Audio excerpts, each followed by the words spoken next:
ready for takeoff.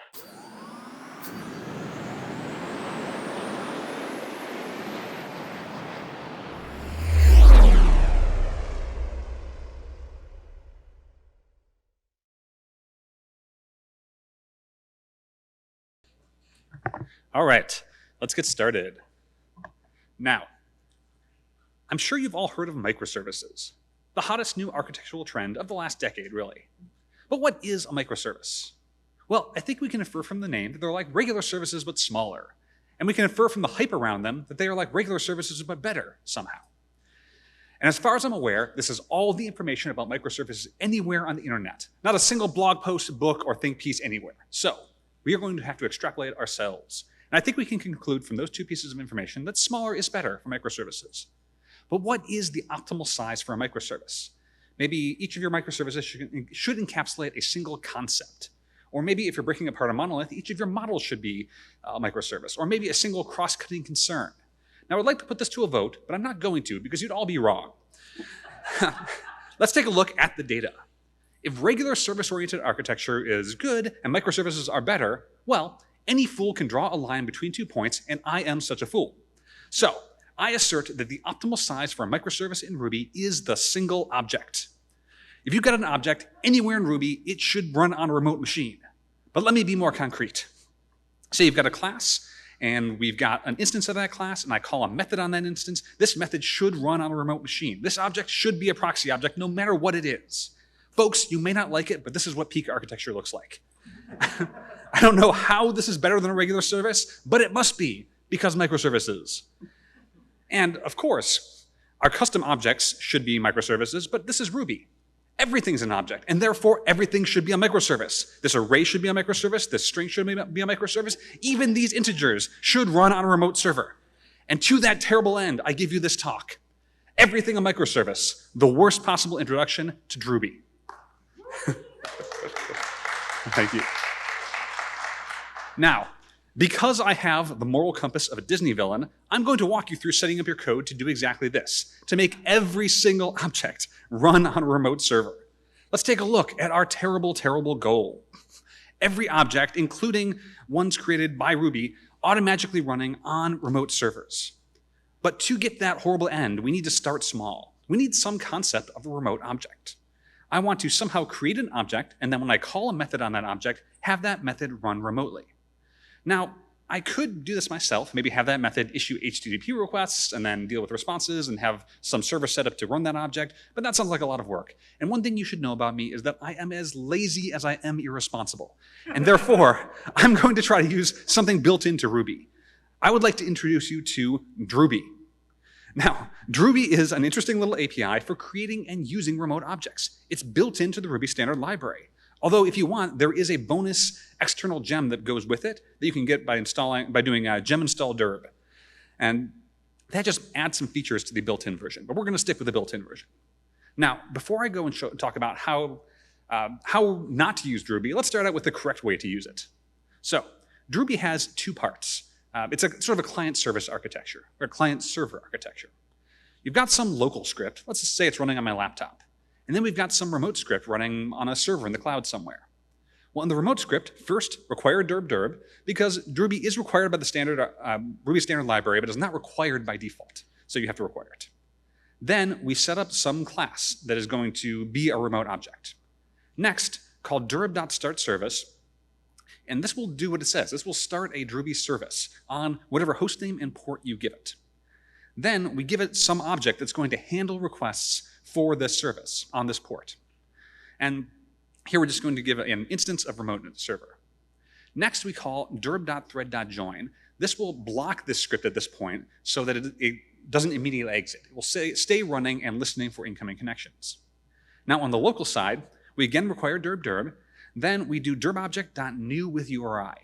And this does what it says on the tin. This will create a new object from whatever URI you give it. And what you want to give it is the URI where you started your server. Now, this remote object, this is a proxy object. That means it's not really an instance of remote server. If I call a method.foo, that method will get proxied to the remote server, run on the remote side, and then any result will get returned back to the local side. Let's see how these work. I can run the remote.rb, and this will stop and wait for incoming connections. Then on the local side, I'd run local.rb, and this will immediately cause the foo method to get run, but it will cause it to get run on the remote server, not the local one. This is already kind of like a little microservice with very little code. We have a remote object. But all right, that's how you're supposed to use dRuby. And it kind of sucks. I mean, we have to explicitly set up this foo method on the remote side. Any method you want to call has to be previously set up on the remote side before you can use it on the local side. And that's not what we want. Let's take a look back at our goal. We just want to write arbitrary Ruby code and have every object magically become a remote object. What we want is some sort of function that will, given a class like this, create a remote instance of it via magic. And then what we should get is a nice proxy object. And we don't want to have to pre-configure everything on the remote side. And, well, if we can set up any object to be remote through dRuby, why don't we just make a remote class that creates new objects? So here I'm calling remote. I'm creating a class called remote newer with a method make new. All it does is it takes in a class, calls new on it, and then returns the resulting object. We set that up as a dRuby service, and now on my local side, I can create an instance of this remote newer using dirb_object.new with URI and call make new, give it a class, and I should get an instance of this remote newer class, of this some class. And this sort of works, but it doesn't quite do what we want. Let's take a look at why. Here's what dRuby is doing. If you have a remote object and you call a method on it, that method will run on the remote side, and then anything that method returns has to get back to the local side. So dRuby will serialize whatever it's returning, in this case the string bar, send it over the wire, and deserialize it on the local side. And if you do that with a string, all you get is a copy of that string, a local string. And that's not what we want. With our make new method, we want to get another proxy object instead. Well, it turns out dRuby is very good at serializing simple things like strings and integers. It doesn't know how to serialize everything, though. For example, if I have a remote method that returns something weird, something that dRuby does not know how to serialize, instead of trying to return this, it will keep this instance of something weird on the remote side and instead return a proxy object, a derb object. And of course, then if I call a method on that, it will get proxied out to the remote side and back. And that's what we wanted with our make new function. Well, how does dRuby know what is too weird to serialize? Well, you can tell it. You can say for a given class, include this derb_undumped mixin, and now dRuby will never attempt to serialize instances of this class. So all right, back to our remote newer make new nonsense. Now this make new function takes a class, we create a new instance of it, and we're just going to cram in this derb_undumped mixin to any object we have created. And so this works. I have some class, I create a new instance of my remote newer, I use that to make a new instance of this class, and now what I get is a derb object, a dRuby proxy object. But this make new function, it kind of sucks. It only works if the class takes no arguments. So let's beef it up. Now it can handle classes that take multiple arguments, keyword arguments, blocks, whatever, and it just passes that on to the new function of this class. Easy enough. And this works. I create my remote newer, and now I can call make new. Let's say we're going to make a new string. And I'll give it some initial value, the string 123. Now, what I get is actually a remote string instead of a local string. And I should be able to call any method that I could normally call on a string on this remote string. I can call toI. That toI will get proxied out to the remote server, run, and then the result returned. But how can we prove that to ourselves? Because toI is just going to return an integer. For all we know, it ran locally. Well, here's how. Don't worry about this code too much. All I'm doing is monkey patching the living daylights out of dRuby so that anytime it tries to do proxy a method, it will print out what that method is. So back to our remote new nonsense. We created a remote string. We called toI on it. Well, let's see what happens. On a remote side, make new is a proxied method, and so is toI. toI did run on the remote server. This little string here, this is a tiny microservice. And so we can already make everything we want be microservices. We can create a remote newer, then we can create a remote string, a remote hash, a remote instance of any class we want. But that's already kind of lame for a couple of reasons. And not just that all we've done is add a couple hundred millisecond delay to all of our method calls. Really, notice how we have to manually call this make new function anytime we want to create a new instance of anything. I don't want to do that. I just want to call string.new or something like that and get a remote object. Well, this is Ruby. The only limits are our imagination and our good sense. And since we clearly have exactly one of those things, fuck it. Let's just override string.new. Why not? Heck, why stop there? Let's override object.new. Now here I am. We're overriding the new method on the root object class so that instead of returning a normal local object, it will return a remote object. And this should work. String.new should return a remote string. What could go wrong? Okay, well, it immediately crashes and throws a Stack Overflow error. It turns out that dRuby does need to create some objects under the hood to function. So object.new triggers dRuby, triggers object.new, triggers dRuby, and so on and so forth, and you get an infinite loop. And the classic way to deal with infinite recursion is to carefully consider your recursive cases, your base cases, your edge cases, and make sure that doesn't happen. But that sounds like a lot of work, so I'm just gonna inspect the call stack, and if I'm about to recurse, don't. Why not? So here I am using the caller method in Ruby, which is a cool method. It gives you the entire stack trace at the current point in code as an array of strings. So we're just gonna look through that and just muck about in there and say, is anything in here dRuby? Was I called from dRuby? And if so, then I am at risk of recursing. And so instead of creating a funky, weird remote object, we are going to create a regular local object. We do this by, before overriding object.new, we stash the original object.new method that actually creates local objects. Then, if we are at risk of recursing, we unbind it and rebind it to the current object and then call it. This is all this effort just to create a normal object. But if we are not at risk of recursing, we can do our crazy remote new object. And voila, this works. I can call string.new and I get a remote proxy object for that string. Same with this array. And calling to_i will run on the remote server, calling sum will run on the remote server. Look at this array, it's a thing of beauty. I've always thought that the only thing better than a Ruby array would be a Ruby array where every method call involves a network round trip. So all right, I can create an array and it works fine. I can call any random method I want. Not that one. That one causes an error. I call the .each and it gives me no dump data is defined for class proc. And I swear, there's a reason for this. It's not just that dRuby is getting tired of our bullshit and is throwing exceptions out of spite.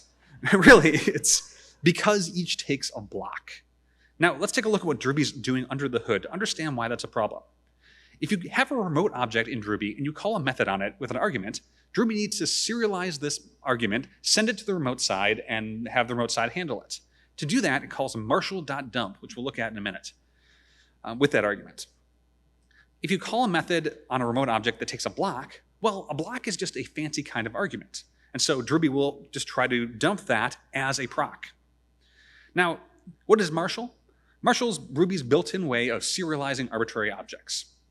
You give it some hash like this, a:1, and call marshal.dump, and it will dump it to some data that you could save to a disk or send over the wire or over the network or whatever. And then later on, you can reload it with marshal.load. And that should give you a copy of the same object you put in. Now, here's the problem. Marshal does not know how to serialize procs. And why would it?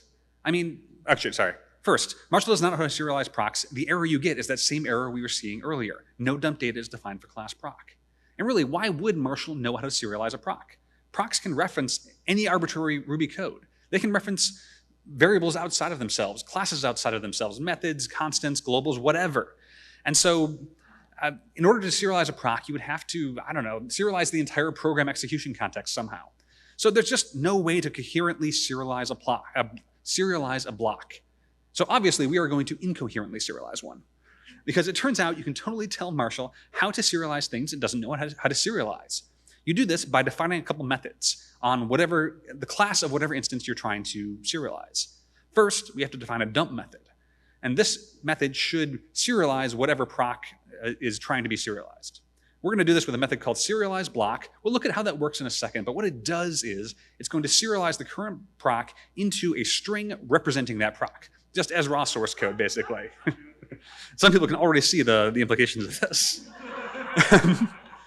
Anyway, if you tell Marshal how to serialize something, you have to tell it how to deserialize something. You do this by defining a load method, which takes in the same thing your dump method put out. Now, given a string like this, how would you turn that into a real live in-memory proc? Well, you can just prepend the string proc and eval it. And you're going to eval something like that. Now, that's teaching Marshall how to serialize procs, but you might notice that I'm eliding a lot of dark magic underneath this serialize block function. How does that work? Poorly. But this is already a talk about things that should not be, so I'll take you through it. It's a two-step process. The first is we need to find the source of some block. So we've got this proc here. We need to find the raw source code of this. And we can get part of the way there with a method called someproc.binding.sourceLocation. And what this gives you is two pieces of information. First, the file name where this proc was defined, and the line number. Well, if you want, you can just read that file name from disk, skim down to the appropriate line, and pull out that line. Why not? And that's doable. It gets a little messy if the proc spans multiple lines, but it is still possible. But it's a lot of code, and we've established that I'm very lazy, so instead, we're going to use a gem called method source, which does exactly what we just saw, but under the hood and for us. So given some proc, I can call someproc.source, and it will give me the source code lines for that proc as a string. But notice how it gave us the entire line, not just the block. We want just the things from the do to the end inclusive. But it also gave us the proc method, the assignment, the variable, all that jazz. So how are we going to pull out just the block? Well, I guess I could run this string through an incredibly complex regular expression, but I think if I tried to parse Ruby code with regular expressions, I would get beaten up in the parking lot by a gang of angry computer science professors for my sins against computer science. So instead, we're going to run it through an actual parser. There are several nice Ruby parsers out there. The one we're going to use is syntax tree. Now, don't worry too much about this code. The font is intentionally too small to be useful. What we're doing under the hood here with syntax tree is we start out with some raw Ruby code. We are going to pass this to syntax tree and say, hey, parse this for me. And it will do that. It will turn it into a tree-like data structure, an abstract syntax tree representing the structure of that code. Then we're going to walk that abstract syntax tree until we find something that syntax tree, the gem, tells us is a block. We'll get here and syntax tree will say, yes, this is a node of type block. I'll say, great. Let's give me everything below this point in the tree and then format it, print it out, turn it into a string. And look what we get, the block itself, just what we wanted with none of the cruft. And now, of course, if we use this to serialize a block, and this block referenced any variables outside of it, or classes outside of it, or anything that's not in the block itself, it won't work. But when have we ever let common sense like that stop us? So let's press on. Remember, we taught Marshall how to serialize a block using this serialize block function. And it works. I can call marshall.dump with a proc, and it will dump something. It will give us some data. Well, can we reload it? Yes, marshall.load works. We get a reloaded proc. Now, I can even run this proc with 3, and it will print 4. We did the impossible. We've serialized a block, and they said it couldn't be done. Okay, no one said it couldn't be done. They said it shouldn't be done, but we did it anyway. And it works. We've taught Marshall how to serialize a block, and dRuby just uses Marshall. So if I call array.new, that gets picked up and turned into a proxy object by our previous code. Now I call each, and dRuby will serialize this block, and it won't throw an error. This each will get run on the remote server, and the block will get run on the remote server, and that's where 1, 2, 3 will print out. We are now one step closer to the microservice architecture that all our favorite thought leaders tell us we need. But you might have noticed a problem. And I don't just mean the sketchy-looking guy up on stage wearing flannel. You might have noticed how we have to explicitly call array.new. I don't usually create arrays like that. I usually would much prefer if I could use the array literal syntax, or the string literal syntax, or the hash literal syntax. But how can we do that? I mean, we could override array.new like some kind of maniac, but we've already overridden object.new. And this technique works if you explicitly call array.new like we've been doing, but it does not work for the array literal syntax. Nothing happens when you do that. And it turns out there's just no good way to override the literal syntax for arrays, at least not without getting into Ruby's C code, which is a little more sketch than I'm willing to do in this talk. So instead, what if we could take the array literal syntax and somehow transform it into array.new syntax that does the same thing, more or less? Well, this could work, but then I'd have to run some Ruby code that reads my Ruby code, transforms it, and spits out more Ruby code. And I don't want to do that. I just want to run my code and have it work. So to do that, I'm going to introduce you to the ultimate tool in every Ruby villain's toolbox for messing with syntax. Data. Sorry, that's probably confusing. Data. Data, yes. The Ruby keyword that pairs with another keyword called underscore underscore end underscore underscore. And here's how it works. You've got some arbitrary Ruby code, and then you've got an end. And Ruby will read and execute down to this end, then ignore everything after. So you can have things that are not valid Ruby code thereafter. It's meant for data. Now you're supposed to put data there, but you can also just put, oh, sorry, I skipped over an important bit. If you call data.read in your code, you actually get the contents that came after the end as a string. Now you're supposed to put data there, but you don't have to. You can just put more Ruby code. It won't get evaluated unless you eval it. And now, at the moment, this is just an incredibly convoluted way to run a few lines of Ruby code. But the cool thing is it gives you an opportunity to run a preprocessor on your code. For example, I can take this code after the end, run it through a regular expression that finds and replaces anything that looks like an array and converts it to the array.new syntax. And heck, I can do the same thing for hashes and strings too. Why not? And this will convert each of these into explicit .new syntax, which will get picked up by object.new and turned into one of those dRuby proxy objects for us. Now, I did say that if I were to parse Ruby code using regular expressions as we're doing here, I would get beaten up in the parking lot by a gang of angry computer science professors. But the talk is almost over, and I think I can make it to the airport before they find me. The rest of you are on your own. So, quickly, one last step. Right now, each of these objects will become remote proxy objects. But are they really microservices? I mean, they're all remote, but they're all remote to the same place. Our network diagram kind of looks like this, which is pretty lame. I mean, if we want our blog post about this cutting-edge architecture to make it to the top of Hacker News, which is obviously the only reason to mess with microservices, it needs to look something more like this. Because as any distributed systems engineer will tell you, the more network hops you have in your system, the faster and more reliable it will be. So let's rig this up so that our remote code, each remote object, runs on a different remote server. Now, we're already on track to have a really trendy hipster architecture, but going even further in that direction, let's make it serverless. Let's run each of our objects in an AWS Lambda function. Now, those of you who are familiar with AWS Lambda might know that Lambdas are limited to 15 minutes of runtime at most, which thankfully I don't think will have anywhere near that amount of uptime for this architecture, so we don't have to worry about it. Our program will crash well before then. Now, so let's press on.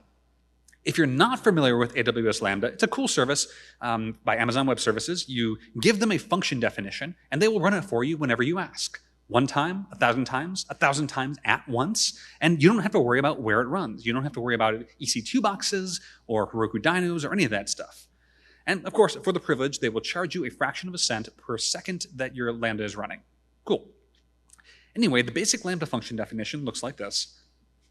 So let's just cram our dRuby setup into that.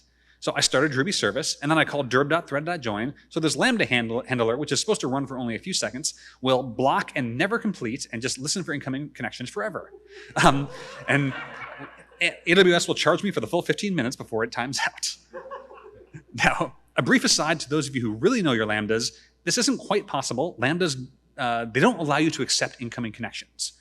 But it is possible with the magic of tailscale. Unfortunately, I do not have time to go into how that works, but tailscale is really cool because really that's DevOps nonsense, and we're not here for that. We're here for Ruby nonsense. So back to that. So we're trying to create a remote proxy object in a Lambda. First, we need to start one of those Lambdas. I'm going to do that on a random host name. Then we need to sleep 3 seconds because we need the Lambda to have time to get started, and dRuby to start listening on the port. Then we construct the URI that we want to connect to that Lambda. Then we can create one of our remote newers inside of this Lambda. Then we can call remote newer.makeNew and create a new proxy object to an object living in this AWS Lambda. Then we have to do a little bit of hackery because sometimes dRuby gets confused about what URI it's supposed to be talking to. Then we return this proxy object we just created. And now we have what we wanted. Every single object remote into a different machine for each object running an AWS Lambda. You can tell this will be blindingly fast because I had to add that 3-second sleep in there just to make it run. So let's see how this whole system works. This is the unspeakable atrocity that I promised you. And this is what we've done. We pre-processed, in what is surely a cardinal sin of software, we converted all of our array, hash, and string literals into explicit .new calls using regular expressions. Then, in a further show of utter depravity, we overrode the object.new method. And then, to add insult to injury, we prevented infinite recursion just by mucking around in the call stack. Next, in one of our only reasonably normal moves, we used dRuby to create remote proxy objects. Then, because we are incapable of doing anything simply, we read our own source code from disk, parsed it into an AST, transformed it, spit it back out into a string, and sent it over the wire, all just so that our remote objects could handle block arguments. Finally, in order to be maximally hipster, we shoved the remote half of this code into serverless AWS Lambda functions. Put it all together and we've got microservices. Let's see how it works. And it does. This is a remote object now. And so is this, and so is this, and so is this. They're all microservices. Ha! Let's see how it works in real life. I've got some sample of arbitrary Ruby code. Surely our microservice architecture will make this blisteringly fast. Okay, so it takes 10 seconds to run, not so much. But surely, it's very cost-effective to run. Here's my Lambda bill after about a month or so of messing around with this. Okay, so it costs more than it has any right to. But surely the elegance and simplicity of this setup would be worth it. This is all the code we've gone over in this talk. All right, so it's not so simple. Relative to normal code, it's slower, more expensive, and hideously complex. Well, folks, I say we've succeeded because that is the textbook definition of a microservice architecture. Congratulations. We should all feel terrible about ourselves. How about we stick to building monoliths and agree that the real microservices were the friends we made along the way? Now, I'd like to take a few minutes for questions and answers, but because I like the sound of my own voice entirely too much, I will be providing both. Now, the first question I always get when I present on this sort of nonsense is, should I use this in production? And thank you. Hopefully by this point in the talk, the answer is clear. Absolutely. Please do, and tell me how it goes. That will be an amazing story. If you have an excess of stability, performance, and maintainability, this architecture will solve that problem for you. Now, on a more serious note, you may be wondering, what are some reasonable, non-ridiculous use cases for dRuby? I'd say dRuby is pretty great whenever for internal projects, hack projects, small projects, anytime you want to very quickly get up a connection between two chunks of Ruby code running on different processes or even different machines. That said, dRuby has no built-in security or authentication. So if you expose a dRuby port to the public internet, you are asking for a remote code execution vulnerability. So please, at the very least, wrap it in a VPN or something. Anyway, because some people just can't help but rubberneck at a car crash, I'm sure some of you are wondering where you can see this code in more detail. And you can find this particular code on my GitHub. It's the same code, just with more detail, with a lot more comments, and hopefully a little bit easier to read, and with a lot of the infrastructure gaps filled in.